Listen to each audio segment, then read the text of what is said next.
The Abbasids, one of the first things they did, they moved their capital from Damascus, here's Damascus, to Baghdad. And in Baghdad, they built their round capital here.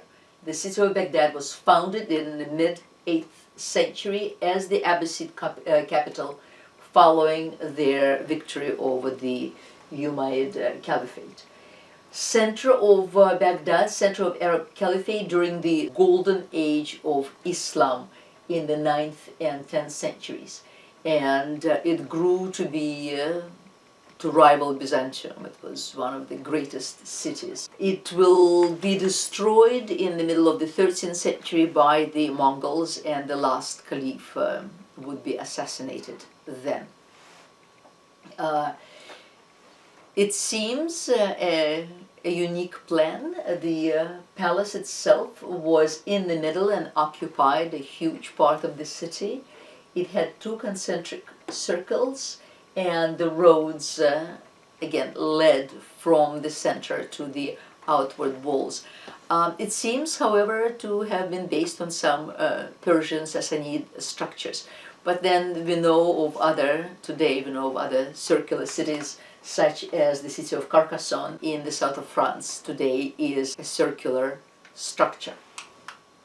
And here, as I said, Baghdad became really one of the greatest cities ever. Now, even before Baghdad was created, in the city of Gandhashapur, and it is right here, where a number of scholars, a great number of scholars in fact, whether Jewish scholars, Christian scholars, fled after the proclamation in the 4th century of canonical Christian religion. And when persecution began against Christians, then many scholars fled to Gandhashapur, and then more so in the 5th, 6th centuries, because, well, the Platonic Academy was closed, in fact, by Justinian in the 6th century, and still more people fled to that area. And an academy was founded there as far back as the 3rd century in 271, and then it was home to the oldest teaching hospital. Medicine was studied avidly there. It also had a library and academy similar to the Academy of Alexandria, and in Alexandria in the 4th century the last philosopher was butchered. Her name was Hypatia, and a number of scholars from Alexandrian Academy also fled to Gandhashapur, as in Alexandria all learning came to the end, in fact until Islamic conquest later in the 7th century. But the scholars, many fled to Gandhashapur, as I said, with the manuscripts and with their tremendous, remarkable medical knowledge. And the Egyptians, because of their embalments and because of their mummifications, did have very remarkable medical knowledge. So in Gandhashapur, that academy prospered, and prospered all the more by the influx of all the other peoples that were expelled elsewhere. So this academy used Persian, Egyptian, Arabic, Indian, early Christian knowledge, and under the reign of one of the kings in the 6th century, it was a well-known center for medicine and science. And the same king gave asylum to numerous Greek philosophers, Aramaic Christians, Nestorian Christians, who fled from religious persecutions. The king instructed the refugees to translate Greek and Aramaic texts into Pahlavi, into Middle Persian, and numerous works on medicine, philosophy, and astronomy were in fact translated in Gandhashapur. And then this academy will travel to Baghdad. from Gindishapur it will travel to Baghdad. At the end of the 8th century, there appeared a caliph in Baghdad by the name of Harun al-Rashid, who is the caliph of the 1001 Knights tale. This caliph, in fact, kept a correspondence with Charlemagne. If you remember, Charlemagne was crowned Holy Roman Emperor in the year 800 in Rome on Christmas Eve, and our Harun al-Rashid, in fact, corresponded with him, sent him an elephant. I think I may have mentioned that elephant, in fact, walked from Baghdad to Aachen. Yes, Caliph of 1001 Knights. And it's between him and his son Al-Mamun. These two were extremely open-minded caliphs, and they welcomed the scholars from Gandhishapur. They loved their researches. They welcomed their medical knowledge, their scientific knowledge. A great deal of their translations and their manuscripts were brought to Baghdad. The House of Wisdom was established in Baghdad. Interestingly, the Arabs did not have that much interest in Greek literature, poetry, drama. They felt that their own heritage was enough. But it was very different when it came to philosophy or mathematics or medicine or science in general. They were reading Euclid avidly and translating from Greek to Arabic. Euclid lived around 300 BC. Same was with Galen, a physician who lived in the 2nd century AD this time, or Ptolemy, who was Galen's contemporary, lived in Alexandria in 2nd century AD and was a great mathematician and scientist. Plato and Aristotle were also avidly translated into Arabic. Ultimately, fast-forwarding into the 13th century, Europe will become acquainted with Aristotle first, then Plato through the Arab sources. The House of Wisdom, a major intellectual center during the Islamic Golden Age, was founded originally by Harun al-Rashid, by the father, and then reached its height of brilliance under Al-Mamun, under his son. It was in fact Al-Mamun who had a dream, and in that dream Aristotle appeared to him, and he was very sympathetic to a kind of semi-secret sect, and they were called the Mutazilites, and they were obsessed with reconciling the Quran with human reason. They were rationalists, and Al-Mamun completely embraced their obsession and their desire to reconcile the Quran with the with human reason, and well, Christians will be doing the same in the 12th, 13th centuries. They took it for granted that the earth was round. Based in Baghdad between 9th and 13th centuries until the middle of the 13th century, when it was destroyed by the Mongols. Besides Muslim scholars, there were Jewish, Christian scholars, and not only they were translating all the texts they could get their hands on into Arabic, but they were preserving them, and scholars associated with the House of Wisdom also made many remarkable original contributions to all these diverse fields. One of the great scholars of the time was a man who is known in the West as Avicenna, but known by his name of Ibn Sina. And he wrote something like 50 works, and he was the one who divided all rational sciences into speculative, and those are the ones that sought after truth, and the practical sciences, and those that sought after well-being.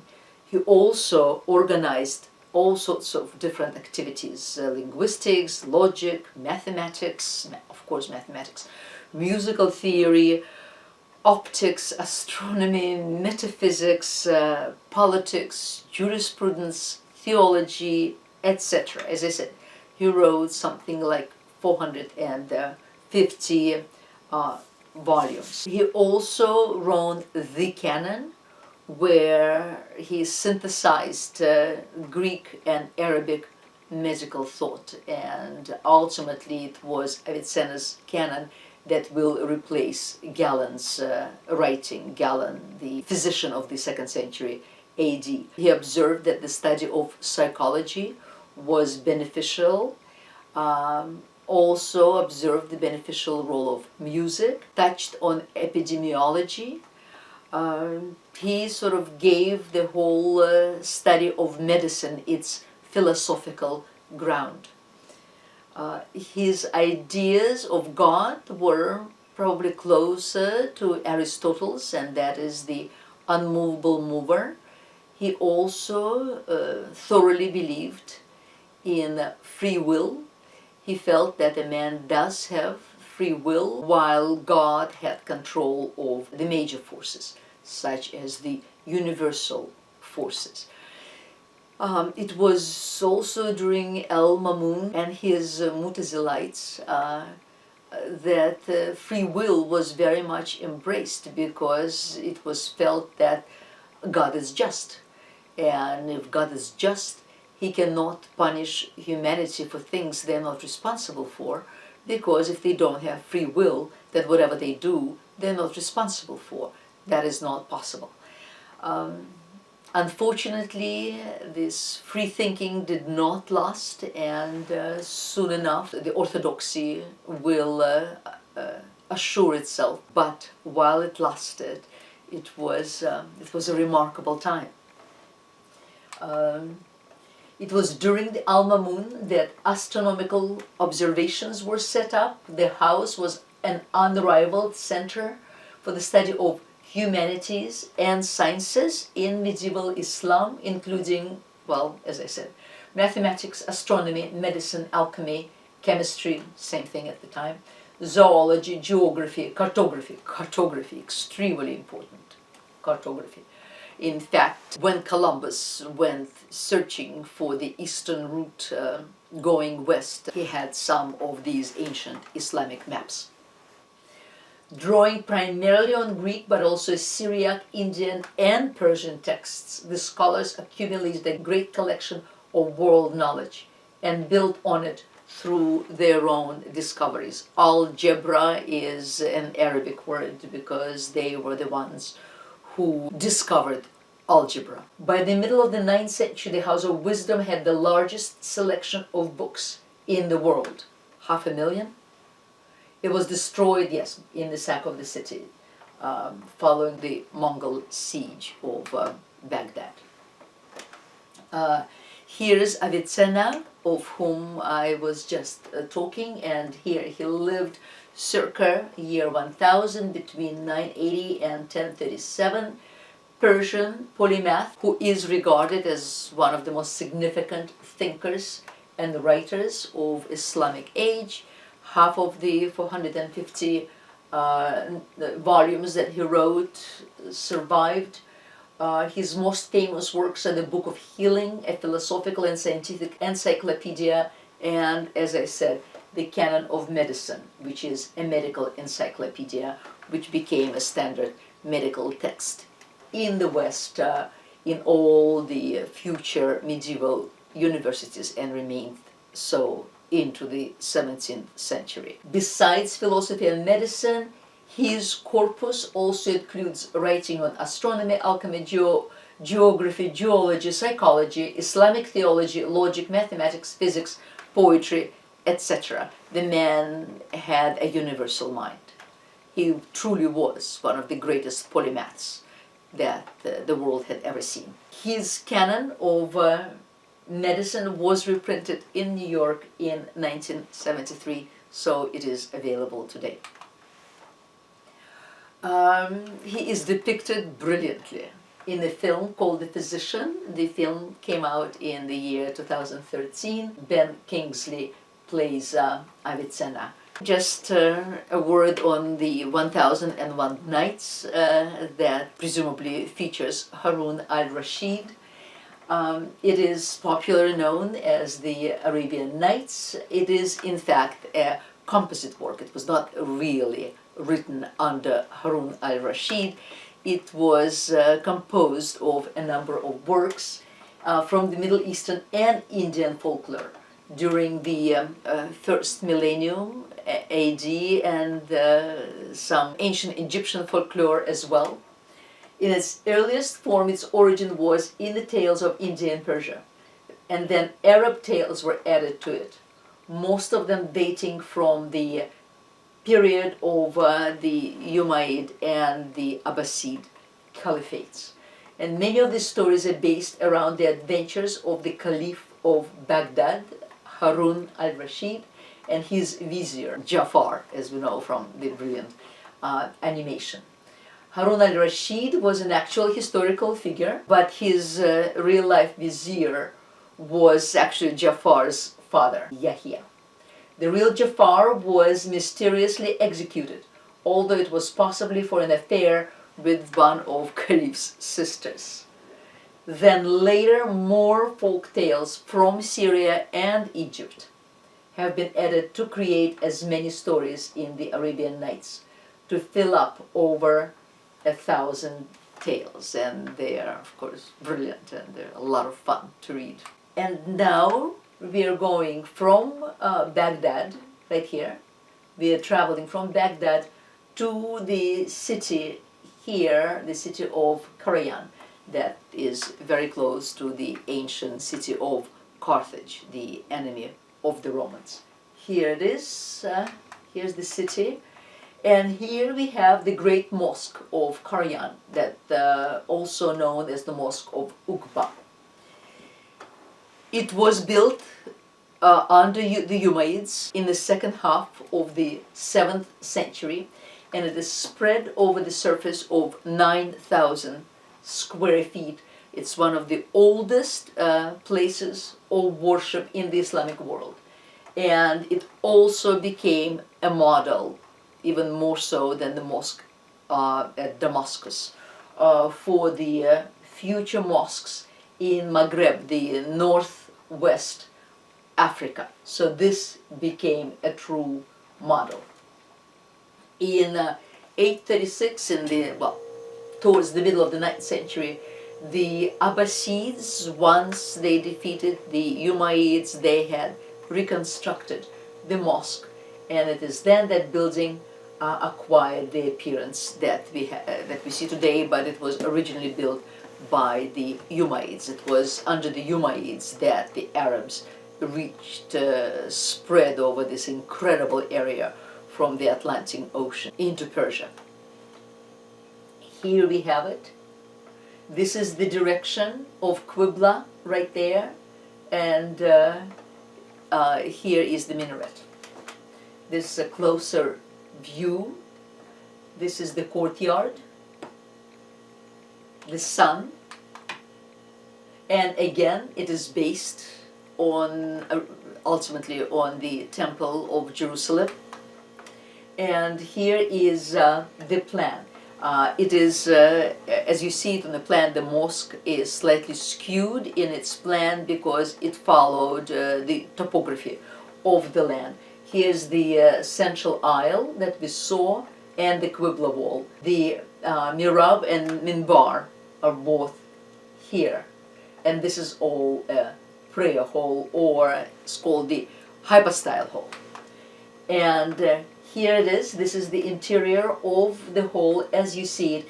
Reason the columns are so different is because the Arabs, just as Christians did before them, they culled the columns from the earlier Roman buildings, and whether the columns are in granite or in marble or local stone, whatever those columns were, if they're good enough, they were used in first the Christian buildings and then Islam buildings. And this is a perfect example. You can see it here. Here looks like granite. This is marble, more granite, more marble. They're all different, but as I say, you see them in Christian buildings as well. And these gorgeously, stunningly shaped Corinthian pillars are also originally Roman pillars. And here is a different view. A mosque has a very different layout than a Christian church, which also underlines its equality in a way, because when one walks into the Christian church, the Christian central aisle, you can't go anywhere else. It leads you directly to the altar. You know your destination, which is not the case in an Islamic mosque, which, as I said, it's a Hippo-style hall. And most probably they got this idea from the ancient palace of the Persian kings in Persepolis, right here, which consisted of the Hippo-style hall. The palace was burnt, was destroyed by Alexander the Great in the 4th century BC. And here we have it. In the inner court, there are fountains, one fountain, two fountains, because ablution, the washing of one's feet, one's hands, was and still is very important in the Islamic world, especially as one enters a mosque. And now we go back to Tigris and Euphrates, again to the area of Baghdad, and here is the city of Samara. And there was another great mosque built in that city, this time by the Abbasids, and it's called the Great Mosque of Samara. It was extremely large, very little is left of it, again, unfortunately. Was commissioned in the middle of the 9th century, completed 3 years later, and it was destroyed, well, by the Mongol invasions. What we have today is its size. We see the size, we see its approximate plan, and what also is left is this remarkable spiral minaret. Here it is. This is what's left of the mosque, and this is how it looks today, just in the middle of the desert. The minaret, which is called a snail, is part of the Great Mosque, was originally connected to a mosque by a bridge. And as I said, was constructed in the middle of the 9th century, and of course is unique because of its ascending spiral. It looks as if it was inspired by the ancient Mesopotamian ziggurats, except instead of a step pyramid, this one now is a spiral. We can also quite imagine that someone like Frank Lloyd Wright looked at this minaret and then decided to turn it upside down, and then design his Guggenheim Museum in New York. The word Alvia translates as twisted or a snail shell. Well, that mosque was destroyed by, as I said, by the Mongolian invasions. But a man who lived in Samara actually then came to Cairo. That was a new city that was established near the ancient capital of Memphis in Egypt, and we can probably figure out what the Samara Mosque was like, because the man was wealthy and he built a mosque in Cairo, right here. Ibn Tulum is his name. It is the oldest mosque in Cairo. Here you can see it's planned here, the Qibla wall with the minbar and mihrab here, and there's the fountain in the middle. It sits right in the middle of the old city of Cairo. Here it is, it's architecture, it is a citadel architecture, and you see crenellated walls on top of this mosque. It is really famous for its general layout, its aesthetics, and the whole structure is remarkable. It also is extremely famous for its arches. The arches that follow one another into depth, and then on the side walls we see here the double arches, and then on the Qibla side there are multiple arches that follow, that overlay one another. But the double arches on the sides are also extremely compelling.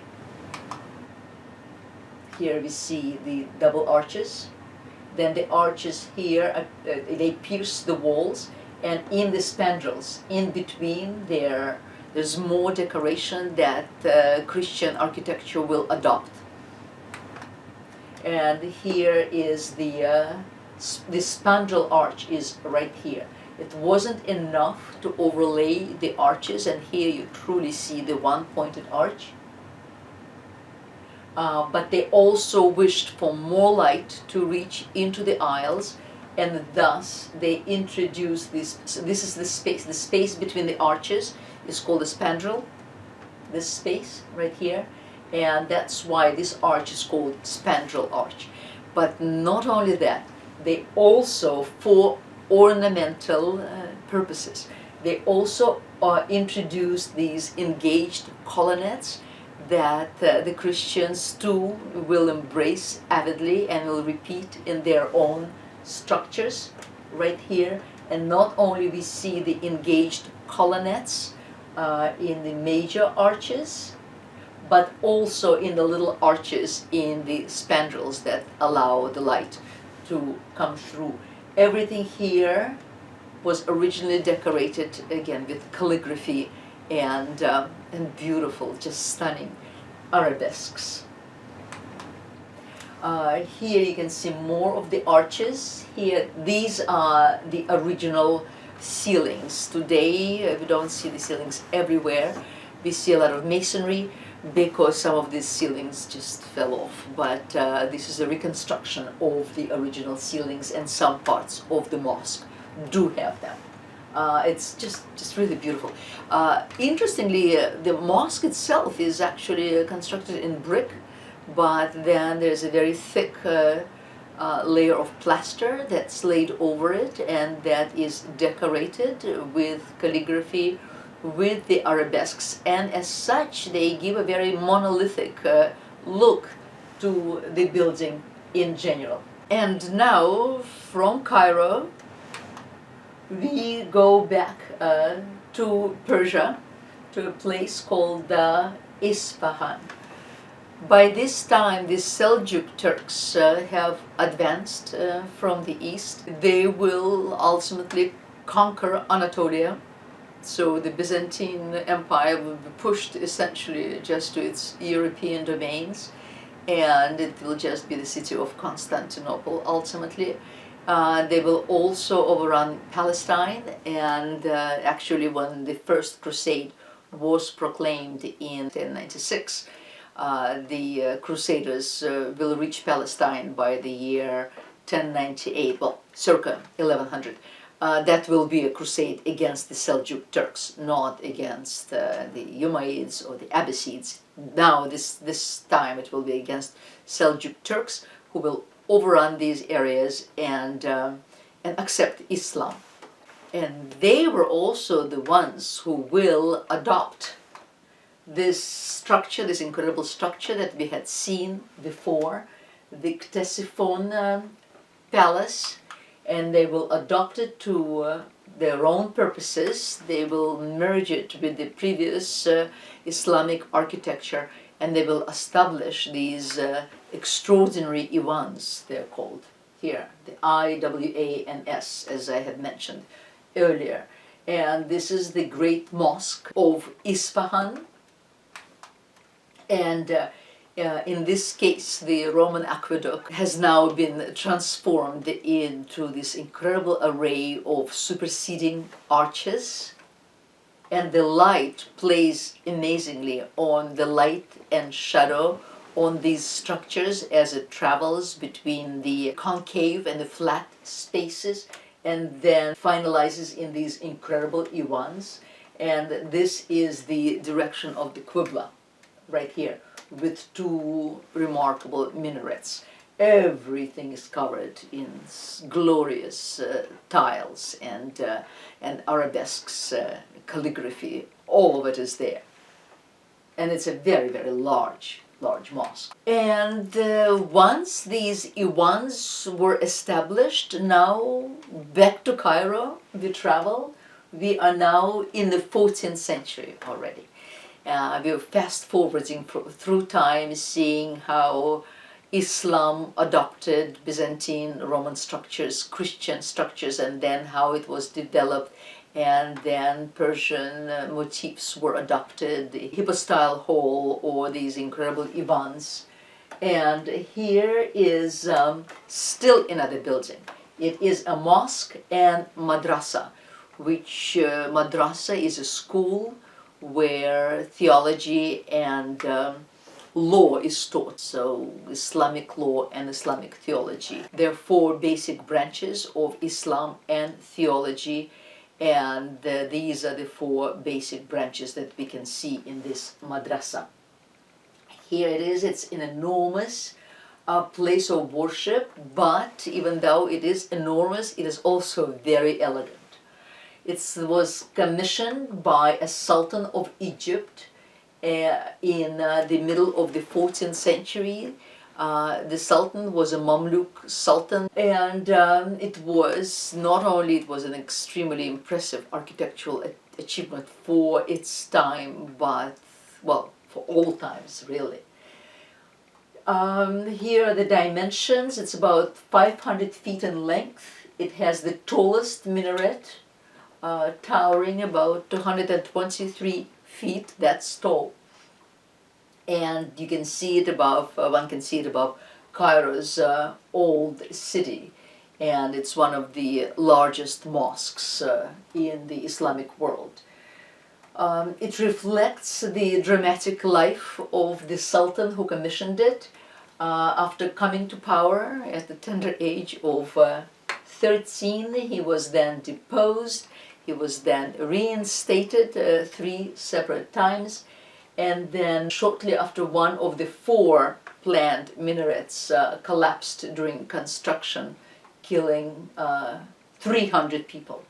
This Sultan was assassinated. So he never really saw his namesake building and how glorious this building in fact became. Here is a plan of the building, and because it is a madrasa, the 4 great Ivans right here, they housed the students, and they taught the 4 major principles of Islamic theology slash jurisprudence. But then there's also there's a minaret. The base of the minaret is right here. These are the various dormitories, rooms. This is the founder's tomb right here. And then there is also a mosque. So it's both. It's the madrasa and it is a mosque. And here you can see this is the mihrab and minbar right there. And the door over there leads towards the founder's tomb. And again, just beautiful work, beautiful tile work, beautiful calligraphy, arabesques. So now that we traveled around the Abbasid world, we are about to go to the Umayyad world again. Because with the one survivor who survived that horrific banquet in Damascus in the middle of the 8th century, and who then traveled in North Africa and then crossed the Gibraltar into Spain. His name is Abdul Rahman. Here he is, and his statue is in Spain. And he was the founder of the Umayyad dynasty of the Caliphate of Cordoba. in the West this time. He was 20 when his family, the ruling Umayyads in Damascus, was assassinated by the Abbasids in the year 750, well, in the middle of the 8th century. There he is. He survived the Abbasids, needless to say. They sent forces after him to catch him and to assassinate him as well, but he managed to evade his pursuers and ultimately reached Spain. In Spain there were already the Arabs who had conquered Spain by this time, but ultimately he was able to organize them with the help of the Bedouin tribes from Morocco. They all crossed over, and he organized the disparate tribes, now Arab tribes, that were living in Spain under his own rule, and his capital in Cordoba. Here he established control over almost all of the Iberian Peninsula and attempted to recreate the grandeur of Damascus in his new capital. He sponsored elaborate building programs, promoted agriculture, and even imported fruit trees and other plants from his former home. In fact, the Arabs in Spain will become extraordinary botanists.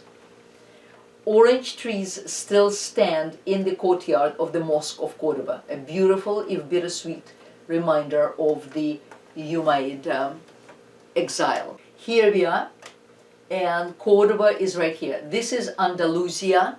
The southern Spain is called Andalusia.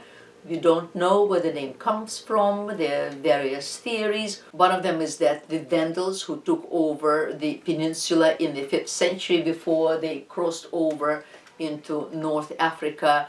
Vandals, Vandalusia, Andalusia, perhaps it comes from that name, but as I said, there are a number of theories. But theories aside, that's what it's called, Andalusia. And Guadalquivir is a major river in Andalusia. All these cities are gorgeous. There's Cordoba, Granada, Seville, Malaga.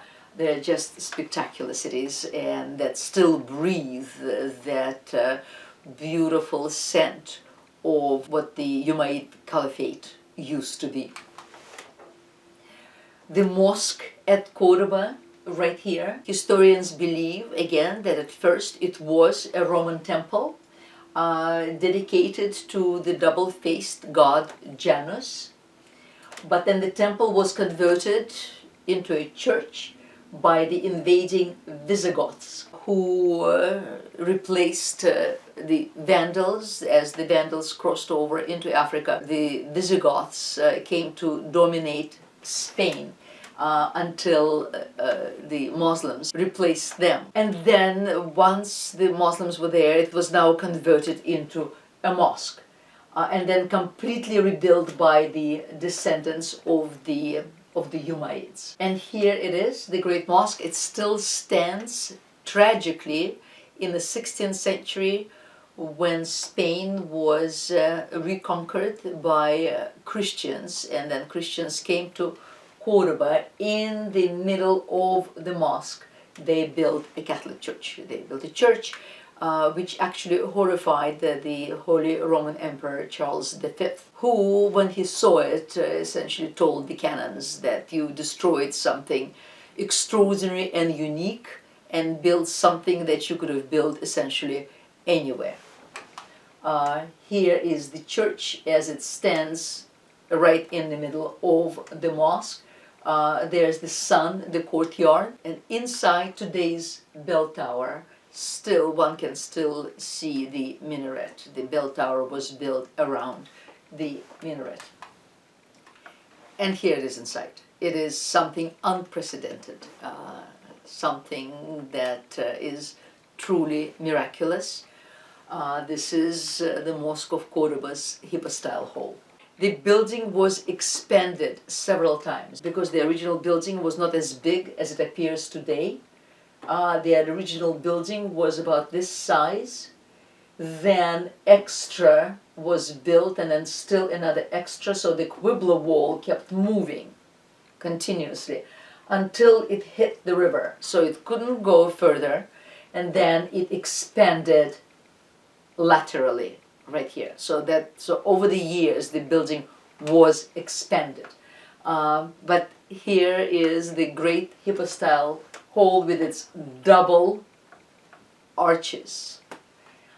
It is comprised of a large Hippo-style prayer hall, courtyard with a fountain, an orange grove, a covered walkway circling the courtyard, and a minaret that is now encased in a squared, tapered bell tower. That's what we saw here. These are the orchard groves. This is the arcaded walkway, and here is the bell tower that is built around the minaret. The expansive prayer hall seems magnified by its repeated geometry. It is built with recycled ancient columns, just as the Christians and the Islam always did, from which sprout a striking combination of two-tiered symmetrical arches formed of stone and red brick. It looks like a hall of mirrors. And what they did here, as you see, they employ a horseshoe arch. The whole idea of a pointed arch and also the horseshoe arch is based really on mathematics, because the Muslims were brilliant mathematics, and we saw what was happening in Baghdad in Islam golden age. They knew that the letter pi is achieved by dividing a circle's circumference by its diameter, and that's where we get the number 3.14, etc. So therefore, a circle's diameter is linked into its arch, well, the half circumference, by the letter pi. So therefore, the larger the diameter, the larger the arch. The smaller the diameter, the smaller the arch. So one is constantly connected to the other. Whereas if you do a pointed arch, you break away from this dependence. You can have a very tall pointed arch and a narrow doorway. You can have a very shallow pointed arch and a wide doorway. And the same with a horseshoe. It does not depend now on the pi. There is no this correlation, and which was a brilliant discovery. And as a result, the Gothic builders will embrace that same principle, will embrace the pointed arch. But here what you see is the horseshoe arch. The first horseshoe arch sits on these columns that were called from the old Roman buildings, but then these little columns turn into some sort of stilts almost, because on top of them we see rather thick piers, and then the second tier of arches right here now springs from these piers, and it looks as if they're all standing on stilts right here, and the effect is absolutely astonishing of the whole Hippo-style hall. Here is more of the same, and the horseshoe arch spread across North Africa from Morocco to Egypt, and is a very easily identifiable characteristic of Western Islamic architecture. There are some examples in the East as well, but there are more of them in the West. The focal point of the Cordoba Mosque is even more spectacular than the rest of the mosque.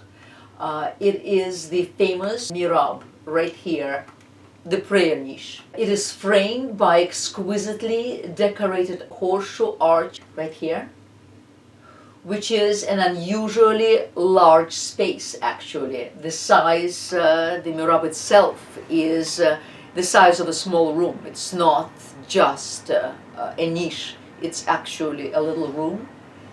And the gold tesserae, the mosaics, the small pieces, create a dazzling combination of dark blues, reddish browns, yellows, golds that form intricate calligraphic bands and vegetal motifs that adorn the arch right here. And here we see the calligraphy. It's just a spectacular space, and not only this particular arch, but there also here is still another painting by Edwin Lord Weeks, who was an English painter, and it depicts the mihrab. And what you see here are scalloped arches. That's where the Christians got their scalloped arches in the south of France that we saw in the Romanesque church. And here are the scalloped arches that intersect one another in this incredible arabesque on a grand scale now, right here.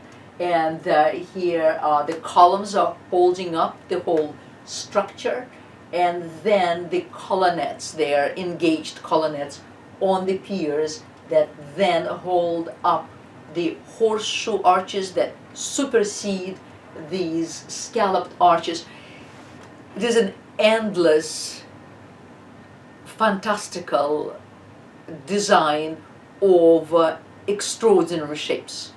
There is no end to the inventiveness of these shapes in the mihrab of Cordoba.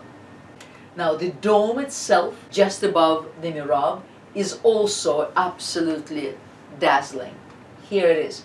It is built of crisscrossing ribs that create pointed arches, all lavishly painted, all lavishly decorated with gold mosaics. And this technique anticipates the later Gothic rib vaulting, in fact, though this one is done on a more moderate scale. The Korba is a prime example of the Muslim world's ability to develop brilliant architectural styles based on pre-existing traditions, the pre-existing regional traditions. It is just a remarkable combination of the familiar and the innovative, a formal stylistic vocabulary that can be recognized as Islamic everywhere. It's just an unbelievable place, this mosque at Cordoba. And here on the sides you see these interlapping and intersecting arches, these scallop arches on both sides. Here is the dome, as you see it. It has Byzantine style mosaics. It's possible that the Byzantine masters were in fact employed. And this is the fourth mihrab built for the mosque. And it was so opulent that even the Christians who converted the mosque to a church, they left it intact. Even they just couldn't believe the beauty of it and decided, well, let's not mess with that. Here is another picture of the dome, and here is the church that's built right in the middle. And this is what we see today in the middle as we walk through the mosque, and then we just encounter this very average structure of the church. Here you can see the mosque that extends from the church. In the town of Granada there is a castle that's called the Alhambra, which was completed towards the end of the Muslim rule in Spain, about 100 years before the end of the Muslim rule in Spain, because, well, it's completed in the middle of the 14th century, and then in the end of the 15th century the reconquest, Christian reconquest, will succeed in expelling the Arabs from Spain altogether. Alhambra is a reflection of the culture of the last centuries of the Moorish rule in Andalusia. At this point, the Moorish rule in Andalusia is reduced just to the Nasrid Emirate in Granada. It is a place where artists and intellectuals had taken refuge as the Reconquista, as the Christian reconquest of Spain extended more and more. In fact, again, as you can imagine, the Jews, some intellectual Christians, people from all over Spain then now fled to Granada, as in the past the persecuted fled to Gandhashapur and then to Baghdad. Alhambra integrates natural site qualities because it is down on top mountain with structures and gardens, and is a testament to the Moorish culture in Spain and the skills of Muslim, Jewish and Christian artisans, craftsmen and builders of that era. It is a magical place.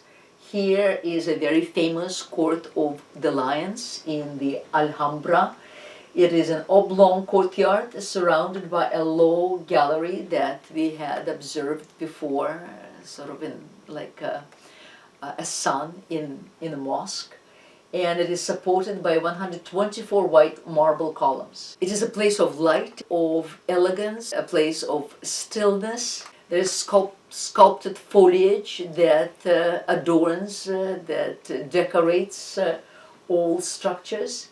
About each arch there's a large square of stucco arabesques. The lions may have been Persian work. The Tales of Alhambra by Washington Irving is very worth reading. Washington Irving, the American writer.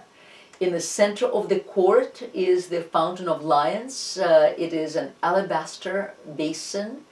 There are 12 lions.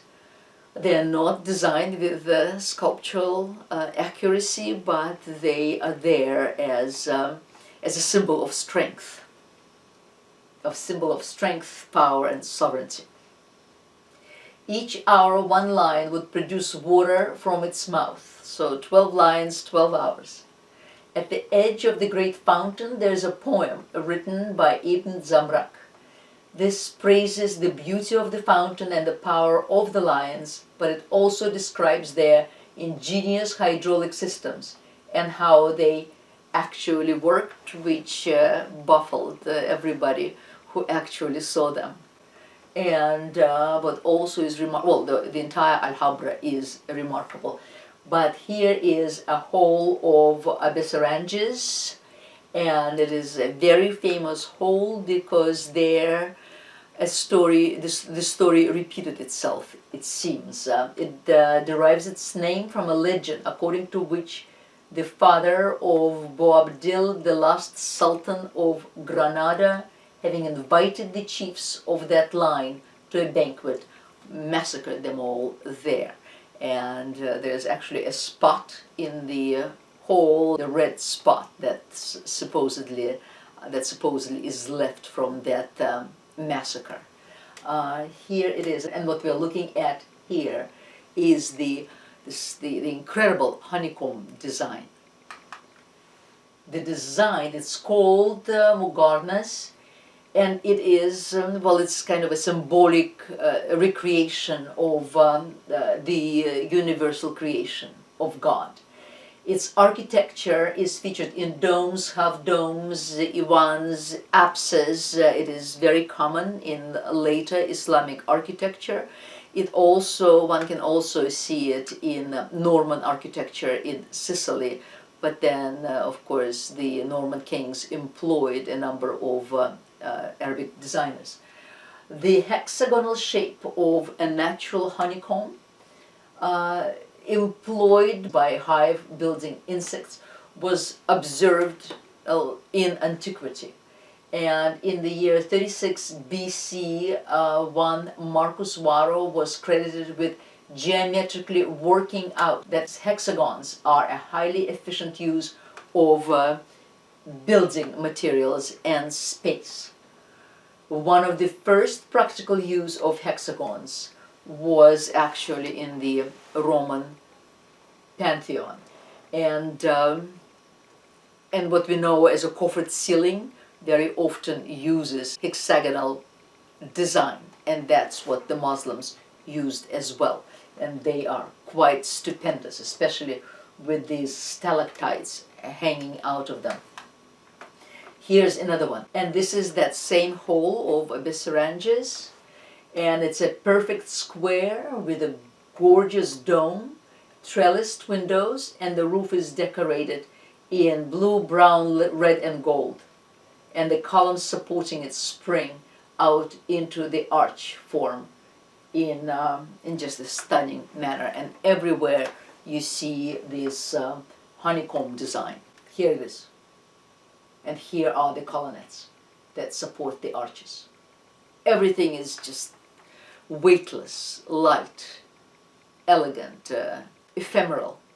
The palace also boasts phenomenal gardens, and they are called general life, literally architect's garden. It was the summer palace and the country estate of the Nasrid emirs. It's just across the ravine from the Alhambra itself. It's kind of the same complex, really. But this is where the gardens are, the orchard gardens, the citrus gardens, and the water flows and everything just smells with citruses. As I said, the Arabs were phenomenal botanists. When Ferdinand and Isabella expelled the Jews and the Arabs from Spain, they lost the most brilliant businessmen and the most brilliant botanists and agriculturalists. And as a result, fast forward into the 17th century, and Spain will be ruined once the gold and silver from the New World trickles out. The Spaniards will not know either how to plant or how to do business. Here are the gardens, and one can see the buildings in the back, just more illustrations of these gardens, and it just bursts with every kind of color of flowers and also citruses. The terraces are everywhere. The separate buildings where one can just sit and relax and read are also everywhere, decorated again with arabesques, with calligraphy, with beautiful, stunning tile. This civilization, as I said, will come to the end at the end of the 15th century. By this time, the Eastern Islamic civilization was destroyed in the middle of the 13th century by Mongol invasions, as I had mentioned. Here are the invasions at the same time. The Mongols were conquerors of China, of Persia, of Russia, and of what today is Iraq and then Palestine. These are the Mongolian invasions. Here they are. You can see this is the light cavalry and this is the heavy cavalry. Baghdad was sacked on February 10, 1258, and the Caliph was killed soon afterwards. It was reckoned that the Mongols did not want to shed royal blood, so the way they killed him, they wrapped him in a rug and then trampled him to death with their horses. Some of his sons were massacred as well. One of the surviving sons was sent as a prisoner to Mongolia, where Mongolian historians report that he married a local princess, and then no one knows anything about him. The Mongols will defeat the Seljuks, but then one of the tribes of the Seljuks in Anatolia soon enough will develop its own strength, and we know it today as the Ottomans, the Ottoman Turks, and ultimately the Ottoman Turks will be the next conquerors, and the Ottomans will then be the masters of all these lands until the Ottoman Empire also will be dissolved after the First World War. And thus we came to the end, and I will see you soon. Thank you very much.